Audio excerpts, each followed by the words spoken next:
Mayor KSRTC bus driver തർക്കത്തിൽ ആര്യ രാജേന്ദ്രനും സച്ചിൻ ദേവ് MLAയ്ക്കുമെതിരെയുള്ള കേസന്വേഷണം നിലച്ചമട്ടിൽ. ഇരുവരുടെയും മൊഴി രേഖപ്പെടുത്തിയതല്ലാതെ കേസിൽ തുടർ നടപടികൾ ഉണ്ടായിട്ടില്ല.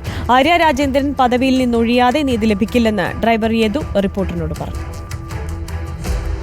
യദുവിന്റെ പരാതിയിൽ കേസെടുക്കാൻ വിമുഖത കാണിച്ച പോലീസ് കോടതി ഇടപെട്ടതോടെയാണ് മേയറും MLAയും അടക്കം 5 പേർക്കെതിരെ ജാമ്യമില്ലാ വകുപ്പുകൾ ചുമത്തി കേസെടുത്തത്. എന്നാൽ 5 മാസം പിന്നിടുമ്പോൾ തുടങ്ങിയെടുത്തു തന്നെ നിൽക്കുകയാണ് കേസ് അന്വേഷണം. കേസ് അന്വേഷിച്ചിട്ട് പിന്നെ അവിടെ എൻ്റെ കേസല്ല അന്വേഷിച്ചത്, മൊത്തം മേയറിൻ്റെ കേസാണ് അന്വേഷിച്ചത്. എൻ്റെ കേസൊന്നും അന്വേഷിച്ചില്ല. മേയറിൻ്റെ കേസിലുള്ളത് മറ്റേ ആംഗ്യം കാണിച്ചു കഴിഞ്ഞാൽ കാണാൻ പറ്റുമെന്ന് പോലീസുകാർ ഫ്രണ്ടിൽ വണ്ടി ഓടിച്ചു പോയി ബസ് ബാക്കിൽ നിന്ന് വന്നപ്പോൾ കാണാൻ പറ്റുമെന്ന് പറഞ്ഞു. അപ്പോൾ ഇങ്ങനെയൊക്കെ പ്രഹസനങ്ങൾ അവരെ കവർ ചെയ്യാൻ വേണ്ടിയിട്ട് നല്ല രീതിയിലുള്ള കേസും കാര്യങ്ങളൊക്കെ നടക്കുന്നു. ഗതാഗത മന്ത്രിക്ക് 3 തവണ പരാതി നൽകി. ഫലമുണ്ടായില്ലെന്നും ജോലിയിൽ തിരിച്ചെടുക്കുകയോ അല്ലെങ്കിൽ പിരിച്ചുവിടുകയോ ചെയ്യണമെന്ന് ഡ്രൈവർ യദു പറയുന്നു. അച്ഛൻ്റെ 500 ഇതാ തയ്യൽ മെഷീൻ്റെ ബോർഡ് കണ്ടായിരിക്കുന്നത്. തയ്യൽ മെഷീൻ്റെ സെയിൽ സ്പെയർ പാർട്സ് സർവീസിംഗ് ആണ്.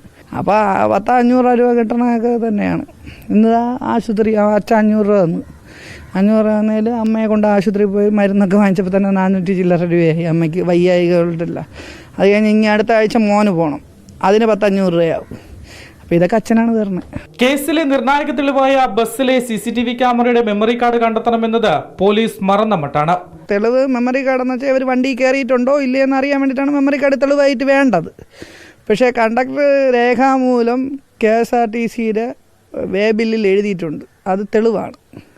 സച്ചിൻ ദേവ് MLA പാളയത്ത് വെച്ച് വണ്ടിയിൽ കയറിയതിനാൽ ട്രിപ്പ് മുടങ്ങിയിരിക്കുന്നു.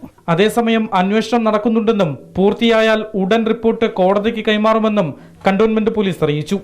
റിപ്പോർട്ടർ, തിരുവനന്തപുരം.